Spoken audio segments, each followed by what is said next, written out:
Bueno, zorionak lehenengo etapa infoko itzulean eta garaipenaren bidetik jarraitzen duzu, ez dakazu etenik, eta biduzko itzulea seguro gorrez markatuta dakazun itzordua izanik, bide onenean hasi duzu. Nola junda erlojupeko hain motz eta hain intenso hau?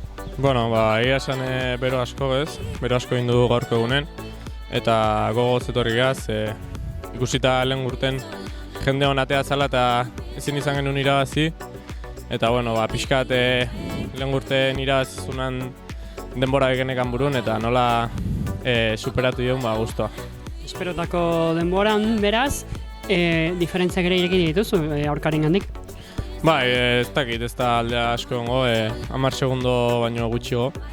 Baina, nik uste fuerte gatozela lau egun hauek aurre ateatzeko eta lidergoa heltze dugu.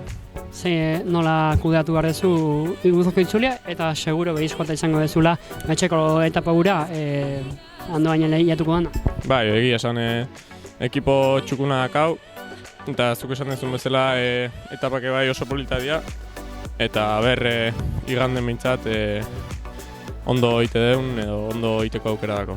Zorionak. Eskerrik asko.